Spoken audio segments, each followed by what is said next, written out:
நான் சிவகங்கையிலிருந்து டாக்டர் ஃபருக் அப்துல்லா. இன்றைக்கி நம்ம பார்க்க போகிற டாபிக் வந்து அனீமியா. இந்த இரத்த சோகை இருக்கு இல்லையா, அதில் முக்கியமாக பெண்களுக்கு ஏற்படுற இரத்த சோகை வந்து இரும்பு சத்து குறைபாடினால் ஏற்படும் இரத்த சோகை. எல்லார்ட்டையுமே கேட்கலாம், இரத்த சோகை ஏற்பட்டால் எந்த பழத்தை சாப்பிடுவீங்க, எந்த பழத்தை சாப்பிட்டா இரத்த சோகை சரியாகும் அப்படின்னு கேட்டால் ஒரு 10 பேர்கிட்ட கேட்டால் 8 பேராவது கட்டாயமாக இந்த டேட்ஸ் அப்படின்னு சொல்கிற பேரிச்சம்பழத்தை சொல்வார்கள். ஆனால் இது ஒரு கற்பிதம் தான். பேரிச்சம்பழத்தில் ஒவ்வொரு 100 கிராம் பேரிச்சம்பழத்துக்கும் எவ்வளோ இரும்புச்சத்து இருக்குது தெரியுமா? 1 மில்லிகிராம் இரும்புச்சத்து தான் இருக்குது. இப்படி ஒவ்வொரு 100 கிராம் பேரிச்சம்பழம் சாப்பிட்டா 1 மில்லிகிராம்னா ஒரு நாளைய இரும்புச்சத்து தேவைக்கு 1.5 கிலோலேருந்து 2 கிலோ பேரிச்சம்பழம் டெய்லி சாப்பிட வேண்டியிருக்கும். இதை நாம் நினச்சிக்கிட்டு பேரிச்சம்பழத்தை வந்து இந்த நீரிழிவு நோயாளிகள் அல்லது இந்த டைப் 1 டைப் 2 டயபெட்டிஸ் வர்றதுக்கு முந்தைய நிலையில் இருக்கிறாங்க இல்லையா, ப்ரீ டயபெட்டிக் மக்கள், அவங்கெல்லாம் பார்த்திங்கன்னா டெய்லி 5-6 பேரிச்சம்பழம் 10 பேரிச்சம்பழம் சாப்பிட்றாங்கன்னு வைங்களேன். அவங்களுக்கு பேரிச்சம்பழத்தில் இருக்கிற அந்த சர்க்கரை அளவுகள்னால ரத்தத்தில் இன்சுலின் அளவுகள் அதிகமாகி அதன் மூலமாக டைப் 2 டயபெட்டிஸ் வர்றதுக்கு வாய்ப்பு இருக்குது. அதனால் நீங்கள் இரும்பு சத்தை பொறுத்த வரைக்கும் எதை சாப்பிட்டா சீக்கிரம் இரும்பு சத்து அதிகமாகுங்கிறது தெரிஞ்சுக்கணும்.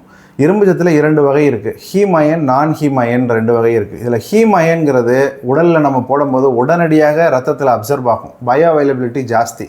இது வந்து முக்கால்வாசி அசைவ உணவுகளில் இருக்குது. குறிப்பாக ஈரல், செவரொட்டி, அப்புறம் மாமிசம், இதிலெல்லாம் இருக்குது.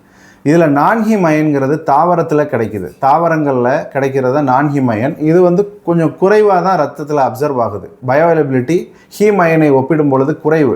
ஆனாலும் நிறையா பேர் வந்து இதை கொஞ்சம் அளவில் அதிகமாக சாப்பிடும் பொழுது அதுலேயுமே இரும்பு சத்து கிடைக்கிறது.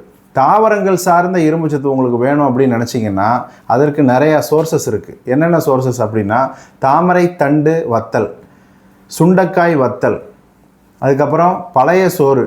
ஏதாவது ஒரு விஷயத்தை நொதுக்கி வைக்கும் பொழுது, ஃபெர்மெண்டேஷனுக்கு உள்ளாக்கும் பொழுது அதில் இரும்பு சத்து கொஞ்சம் ஜாஸ்தி ஆகிறது, கான்சென்ட்ரேட்டட் ஆகிறத பார்க்க முடியுது. இவை அல்லாமல் முருங்கைக்கீரை, இதிலெல்லாம் வந்து இரும்பு சத்து ரொம்ப ஜாஸ்தியாக இருக்குது. நான்ஹீம் அயன். இப்போ எப்போல்லாம் நீங்கள் நான்ஹீம் அயன், அதாவது தாவரங்கள் மூலமாக நீங்கள் இரும்பு சத்தை எடுக்கிறீங்களோ அப்போ விட்டமின் சி கொஞ்சம் அதிகமாக எடுத்தீங்க அப்படின்னா அப்சர்ப்ஷன் ஜாஸ்தி ஆகுது. ஆனால் அது கூடவே வந்து டீ எடுக்கிறது, காஃபி எடுக்கிறது, இந்த மாதிரி உணவுகளை எடுக்கும் பொழுது அப்சர்ப்ஷன் குறைகிறது. இது குறித்து நம்ம தெரிஞ்சு வச்சுக்கணும். ஸோ நம்ம இந்த ஒரு வீடியோ வழியாக ஹீம் அயன், நான் ஹீம் அயன் குறித்து தெரிந்து கொண்டோம். பேரிச்சம்பழம் அல்லாமல் நம்ம வந்து நிறைய நான்ஹீம் அயன் சோர்சஸ் இருக்குங்கிறதையும் நம்ம தெரிஞ்சுக்கிட்டோம்.